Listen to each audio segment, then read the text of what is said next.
Pengen tahu nggak sih sebenarnya teman-teman ini tipe pendengar apa? Jadi ada 7 tipe pendengar yang perlu kita ketahui untuk siapa?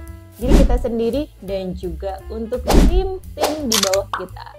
7 tipe pendengar, yang pertama adalah si paling asyik. Kayak gimana tuh? Pas rapat atau pas ada yang ngobrol, dia mungkin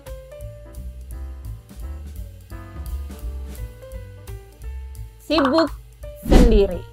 Jadi si paling asyik ini dia akan sibuk sendiri, dia nggak peduli dengan apa yang sedang dibahas di forum ataupun di sebuah sesi obrolan. Dia akan sibuk entah bermain handphone, pura-pura mengetik, ketuk-ketuk meja, atau dia menggoyang-goyangkan kakinya. Nah, ketika kita ketemu si asyik sendiri, maka kita perlu menggunakan kata-kata yang cukup tegas. Teman-teman, saya minta waktunya sebentar.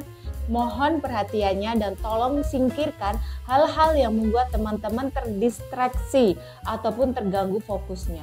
Setelah itu langsung sampaikan secara to the point, ringkas dan jelas. Karena si paling asyik ini dia punya tingkat konsentrasi yang pendek.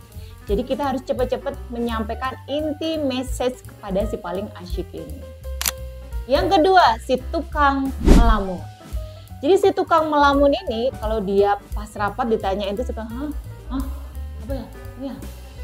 Jadi si tukang melamun ini raganya nih, fisiknya ini ada bareng sama kita.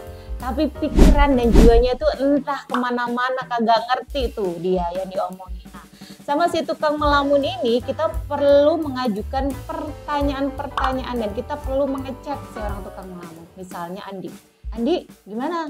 Kamu paham nggak dengan yang saya jelaskan? Gitu. Andi, menurutmu gimana dengan seperti ini? Jadi kita perlu sering-sering mengecek. Biar apa? Biar jiwa dan pikirannya itu kembali dan dia bisa konsentrasi dengan obrolan ataupun percakapan yang sedang dilangsungkan. Dan tipe yang ketiga adalah si tukang potong. Jadi si tukang potong ini ketika misalnya ada seseorang berbicara atau kita berbicara, baru bicara satu kalimat belum menyelesaikan, dia tiba-tiba pengen memotong pembicaraan. Kira-kira apa yang perlu kita lakukan dengan si tukang potong yang terus-terusan ini? Jadi ketika ada yang memotong, maka kita perlu diam sejenak dan memberikan kesempatan kepada si tukang potong untuk berbicara. Kenapa nggak kita stop aja? Stop, saya belum selesai ngobrol tuh. Saya selesai dulu baru kamu ngobrol ya. Kayak gitu. Itu boleh aja sih, tapi yang paling efektif adalah ketika kita berbicara, si tukang potong ngobrol, kita akan persilahkan dia ngobrol. Karena apa? Karena biasanya dia tidak akan mau mendengarkan apa yang kita sampaikan. Kalau dia pengen motong langsung kita cut. Setelah dia selesai menyampaikan, kita kadang nggak perlu juga menanggapi dan meresponnya. Cukup kita sampaikan, oke, makasih ya atas tanggapannya. Kita akan melanjutkan informasi yang sudah kita sampaikan.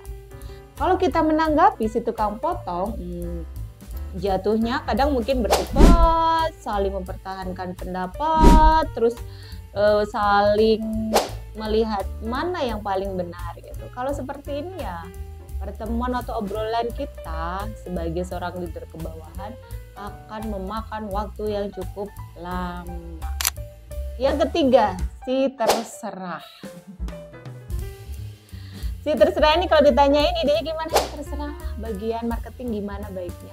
Terus gimana ini? Ya terserah lah, ini saya ngikut aja lah. Jangan begitu. Dengan si terserah ini yang perlu kita lakukan adalah kita perlu mendramatisasi ide-ide yang pengen kita tanyakan dia untuk memberikan sebuah keputusan. Kenapa? Kita perlu mendramatisasi dan menjelaskan kemungkinan terburuk, terjeleknya gitu. Pokoknya kita dramatisasi habis-habisan biar si terserah ini ngambil keputusan, biar dia nggak lazy. Yang selanjutnya ada si tukang menyerang. Jadi si tukang menyerang ini ketika kita menyampaikan sesuatu, dia akan menyerang habis-habisan apa yang kita sampaikan, ide, rencana untuk kedepannya gitu. Jadi mungkin bisa disebut dia sering menjatuhkan dengan ide dan rencana yang pengen kita sampaikan. Si tukang menyerang ini nggak peduli melihat ke belakang, oh dulu pernah dapat keberhasilan, oh dulu bisa diperbaiki dan lain sebagainya. Si tukang menyerang ini kagak peduli. Pokoknya pengen nyerang, pengen menjatuhkan statement itu, pengen menjatuhkan ide-ide yang dibawa oleh orang tersebut. kira-kira dengan si tukang menyerang atau menjatuhkan ini apa yang perlu kita lakukan? Kita perlu menyampaikan dengan tegas, setuju atau tidak dengan para si tukang penyerang ini sampaikan.